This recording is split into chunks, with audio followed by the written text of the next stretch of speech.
ఈరోజు హుస్నాబాద్లో ఒక మాజీ సర్పంచ్ బిల్లులు రాక అంటే బిల్లులు వచ్చి కూడా అవి ఎంబీలో రిజిస్టర్ అయ్యి కూడా ఆయనకి అందలేదు అని మనస్తాపంతో ఆత్మగౌరవం కోసం ఆత్మహత్య చేసుకోవాల్సిన పరిస్థితి వచ్చింది. మరి ఆయన గతంలో బీఆర్ఎస్లో పనిచేయనియండి, ఇప్పుడు ప్రస్తుతం బిల్స్ రావాలి, నేను ఈ బాధల నుంచి గట్టెక్కాలని కాంగ్రెస్లోకి వచ్చినప్పటికీ మరి ఇక్కడ స్థానిక మంత్రి కానీ ఆయన ఎమ్మెల్యే ఆయనే మంత్రి వారు ఇక్కడికి వచ్చి కనీసం వాళ్ళ కుటుంబానికి ప్రగాఢ సానుభూతి వ్యక్తం చేయాలి. అంటే ఎవరిని పంపిండు సానుభూతి కోసం? పోలీసుల్ని పంపుతాడా? సరే, అంటే పోలీసులు ఇక్కడికి వచ్చి శాంతి భద్రతల్ని కాపాడుతారు, సరే మంచిది. ఇక్కడ శాంతి భద్రతల సమస్య ఏడుంది? ఎందుకు ఉత్పన్నమవుతుంది?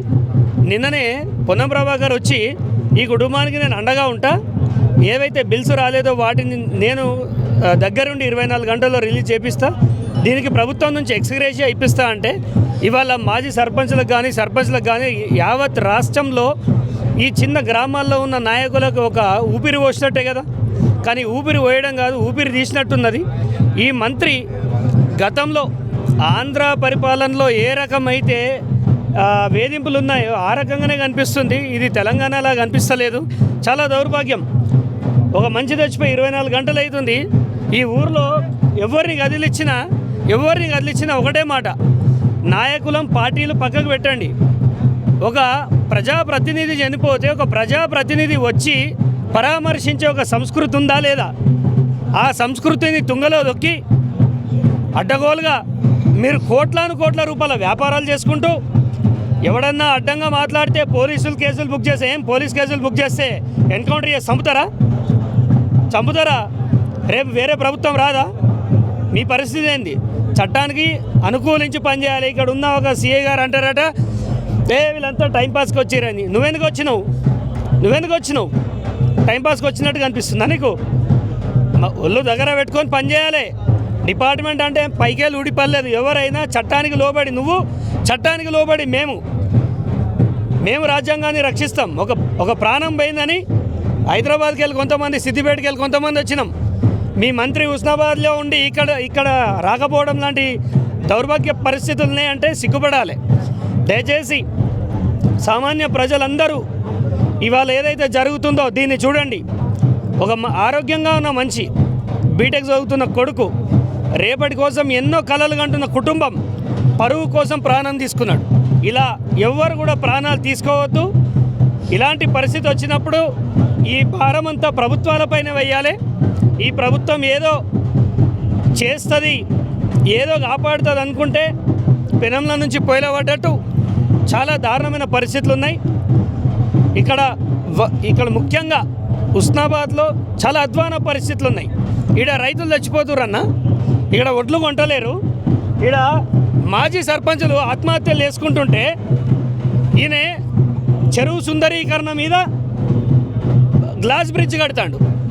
ఈ పీనుగులన్నీ తీసుకుపోయి గ్లాస్ బ్రిడ్జ్ మీద వేద్దామా చెప్పు పొన్నం ప్రభాకర్. ఈసారి నిన్ను గెలవనిచ్చే పరిస్థితి లేదు. తస్మాత్ జాగ్రత్త బిడ్డ. నిన్ను ఇదే హుస్నాబాద్ గుండెలో పెట్టుకుని, నిన్ను వచ్చిన 3 నెలలకు 90 రోజులకి నిన్ను గుండెలో పెట్టుకొని మావాడు మా బహుజన బిడ్డ అనుకొని నిన్ను కాపాడుకున్నాం. ఇవాళ ఏడా బహుజన బిడ్డ?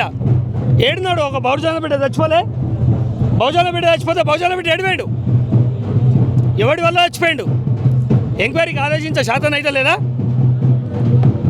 దీన్ని మేము తీవ్రంగా ఖండిస్తున్నాం. హైదరాబాద్లో రానున్న రోజులలో సంపత్ గారి కుటుంబానికి న్యాయం ఎట్లా జరగదో నేను చూస్తా. సీఎం గారి ఇంటి ముందట ధర్నా చేస్తాం. ఇవాళ పోలీసులతోటి ఇక్కడున్న కొంతమందిని అంచివేస్తావు కావచ్చు. ముఖ్యమంత్రి గారు, ఈ రాష్ట్ర మంత్రి, ఈ హుస్నాబాద్కి సంబంధించిన వ్యక్తి అట్టర్ ఫెయిల్యూర్ అయిపోయాడు. తక్షణమే బర్తరఫ్ చేయండి. ఇంకా 4 సంపత్తులు చచ్చిపోక ముందే, హుస్నాబాద్ శ్మశానం కాకముందే ఈయనను మీరు మంత్రి పదవికి వెళ్ళి వీకేరి, మేము ఎమ్మెల్యే పదవికి వెళ్ళి వీకేస్తామని మీకు మాటిస్తున్నాం. ఇలాంటి సంఘటన ఇంకొకటి రిపీట్ కానివ్వం. ఇక్కడ ప్రజలు కూడా, ప్రతిపక్షాలు కూడా అన్నీ ఒక తాటిపైకి రావాలి. ఇది రాజకీయ సమస్య కాదు, మానవీయ కోణంలో చూడాలి. ఒక వ్యక్తి, ఈ మనం నిలబడ్డ రోడ్లు వాళ్ళు వేసినాయి కదా, ఈ ఊర్లో వాళ్ళు అప్పులు వేసి, అంటే మేము అప్పులు వేసి అభివృద్ధి చేస్తే ఆత్మహత్యలే శరణ్యమా? ఎన్ని సర్పంచ్ ఫోరంలు ఉన్నాయో, ఎన్ని సర్పంచ్ సంఘాలు ఉన్నాయి, అన్నీ ఏకం కావాల్సిన అవసరం ఉంది. ఇవాళ ఒక సర్పంచ్ తాను పెట్టిన బిల్స్ రాక ఉపాధి హామీ పథకం కోసం డైలీ లేబర్గా మారిండు. సిగ్గుపడాలి ఈ ప్రభుత్వం, సిగ్గుపడాలి. ప్రజలారా మీరు కూడా ఆలోచించుకోండి. ఇలా చచ్చిపోయిన సంపత్కి మనం చేసే ఒకే ఒక నివాళి, ఆయన రాష్ట్ర మంత్రి పొన్నం ప్రభాకరే దీనికి బాధ్యత వహించాలి. బాధ్యత వహించిండు కాబట్టి రాలే, నా వల్ల చచ్చిపోయిండు, వీడికి కొత్త తంతరు, ఏ పోలీసు వాళ్ళు నన్ను కాపాడలేరనే భయంతో వీడికి రాలేదు. దీనికి సమాధానం రానున్న 2 సంవత్సరాల్లో చెప్తాం. తస్మాత్ జాగ్రత్త. ఓకే.